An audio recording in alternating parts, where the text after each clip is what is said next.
dificuldades, mas vemos que de facto tem sido esse o caminho, que me parece correto, de aplicar um determinado valor. Mas atendendo a estas diferenças, possivelmente terá visto que em 2007 o legislador, sabendo destas discrepâncias quanto àquilo que serão, não só para a vida, mas como para outros valores não patrimoniais, as discrepâncias dos nossos tribunais no que respeita à valoração, por portaria, o Governo determinou um mecanismo de cálculo.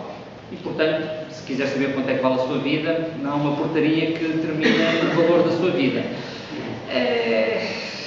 Bom, estamos num plano que, se calhar, da negação, passarmos a... que é um plano e é um programa informático. Se quiser, é um programa informático que determina quanto é que vale a vida, carrega os seus dados e ele diz, vale tanto. Portanto, diria que se calhar estamos já num plano materialista que extravasa aquilo que era o parâmetro em que começou a discussão. Segunda série, quem é que tinha pedido a palavra? Faz favor. Eu queria perguntar, mas já vai perceber que nós aprendemos com os erros que cometemos. Nós aprendemos com os erros que cometemos. E, efetivamente, o professor indicou que é sempre encontrar, quando fizemos a briga da briga, botar uma conversa na conversa. Sim, sim.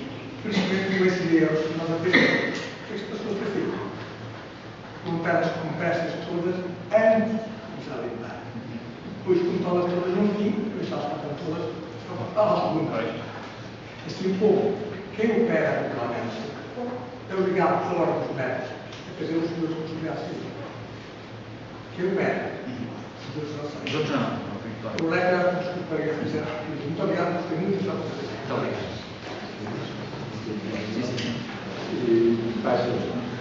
Senhor professor, eu gostaria de saber qual é que é a sua opinião sobre a responsabilidade civil médica no âmbito dos ensaios clínicos e, particularmente, no caso de, com e sem ocorrência de desvios ou protocolos praticados pelo médico investigador, ou seja, no caso de haver um dano provocado ao participante,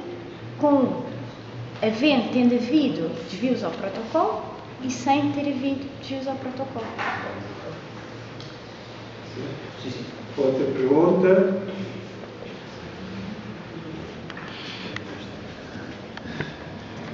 Então, terminávamos as perguntas, não é? E o senhor já responde. Muito obrigado, Sr. Professor. Bom, quanto a essa questão, e de facto também já tinha ouvido essa referência, que há essa contabilidade. Não obstante, tem surgido casos na jurisprudência de responsabilidade civil médica por se encontrarem compressas, e no outro dia até era um outro acordo, não nem era uma compressa, era uma parte de um estilete que tinha ficado tesoura, coisa aqui. Portanto, de vez em quando surgem essas situações. O seguro, de facto, em alguns casos é obrigatório, nos ensaios clínicos, mas e outros têm um regime.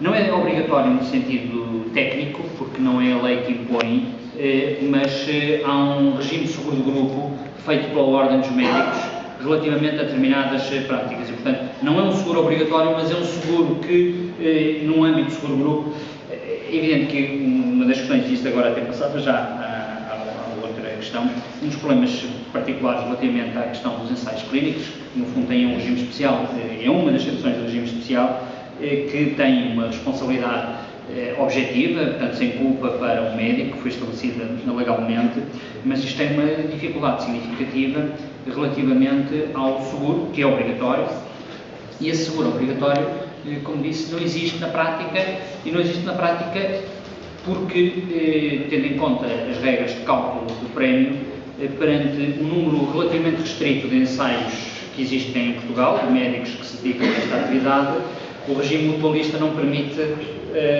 ter uma fórmula de cálculo atuarial que justifique o seguro, e por isso é que o seguro, tal qual, seria um valor incomportável. Cada médico teria e mesmo o caso que ainda agora está a referir, é evidente que é possível fazer através de seguro de grupo, mas que seguro de grupo, quando são, não sei, mas são dezenas, salvo erro, ouvi dizer que eram dezenas de médicos que estariam nessas circunstâncias, de facto, seria ideal. Ora, relativamente à questão desta responsabilidade de ensaios clínicos, o regime tem um regime especial, se calhar tenho aqui o diploma, mas não...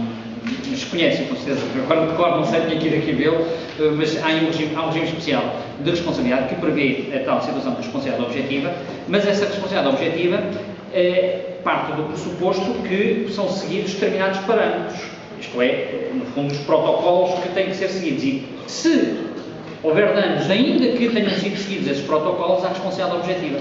Não sendo seguidos os protocolos, a responsabilidade é subjetiva.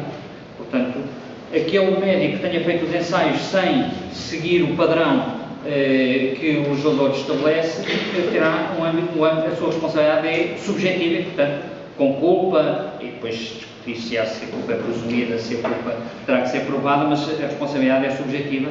Portanto, a solução que se estabeleceu para a responsabilidade objetiva é no âmbito de seguir um determinado parâmetro de protocolos que estão estabelecidos no que respeita aos ensaios clínicos, com aquelas limitações todas que estão lá estabelecidas, de como é que se tem que fazer esses ensaios clínicos, mas aí temos um regime especial de responsabilidade médica. Então, nós dávamos por terminada esta parte, agradecendo muito ao Sr. também os esclarecimentos que deu sobre toda esta matéria, que é infindável, não é verdade?